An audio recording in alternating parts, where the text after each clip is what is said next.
How's it going, everyone? It's Ben Foggins, Media Corner, back again with a brand new video for today. Welcome back to the movie review, aka After I Saw. This time it's going to be on Bridget Jones' Mad About the Boy. Now, this is a 2025 romantic comedy film, and of course, this is the fourth entry to the Bridget Jones film series. And we see, of course, Renée Zellweger reprising a role as Bridget Jones, where in this film we see her being a widowed single mom, in which she had lost her husband, Mark Darcy, who was played by Colin Firth in the previous movies. And she deals with things, and we see her navigating through the things that she deals with in her life, which is, of course, parenthood, work, and modern dating, with the help and support from her family and friends, as well as her ex-partner, Daniel Kaluuya, who's played by Hugh Grant once again. And as she re-enters the dating world, we see her being pursued by a young man who's played by Woodall, and his name is Rockstar. And we also see Bridget Jones' son's science teacher, who's played by Chiwetel Ejiofor. So that's pretty much the story of Bridget Jones' Mad About the Boy. Now, when it comes to the previous Bridget Jones movies, I never saw any of these movies before, but I did check out these movies for the first time in preparation for this movie, and I really enjoyed the first Bridget Jones movie, Bridget Jones' Diary. It's definitely one of my favorite romantic comedies. And the second movie, Bridget Jones, The Edge of Reason, I do think is the weakest entry when it comes to these movies, because I wasn't really a fan of the second movie. But the third movie, Bridget Jones' Baby, I can definitely say was an improvement over the second movie, but definitely nowhere near as good as the original predecessor. So when I heard we were getting a fourth movie, I was pretty surprised to hear about that. But I did check out this movie the day after it was released, which it came out on Valentine's Day, the same day as Captain America: Brave New World, and it is safe to say that I definitely found this one to be a bittersweet entry to the overall Bridget Jones film series.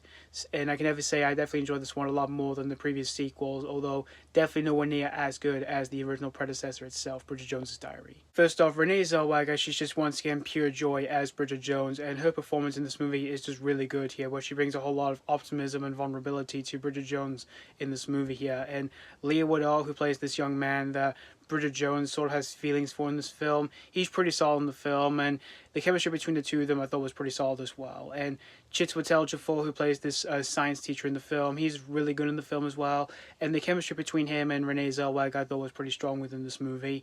And Hugh Grant, who returned from the previous Bridget Jones movies while excluding the third movie, he's just really fun in the film, through the majority of scenes that he's in within this movie. And everyone else, for the most part, they all did a solid job for their performances as well. And the overall presentation that we do follow in the film I thought was well explored, where it deals with the things that Bridget Jones struggles with in her life, where she deals with grief, parenthood, and rediscovering journey, which I thought all that was well explored for this overall new chapter that we do follow in Bridget Jones' Diary here.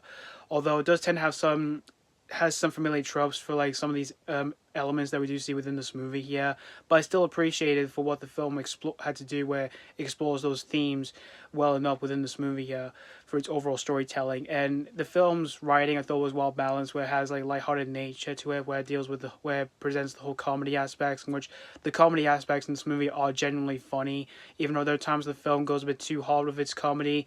There are times when it does work, but there are times when it does not work for me in the slightest. And it's also well written through the overall serious stuff that goes on within this movie, through the overall struggles of Bridget Jones' life since she lost her husband. But in the end, guys, Bridget Jones' Mad About the Boy, it is safe to say I found this one to be a bittersweet yet joyful entry to this overall series of films here.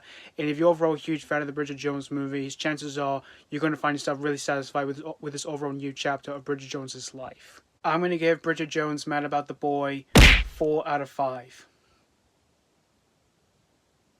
Generally another great entry to the Bridget Jones film series here, and like I said, I definitely enjoyed this one a bit more than the previous sequels, but definitely nowhere near as good as its original predecessor itself.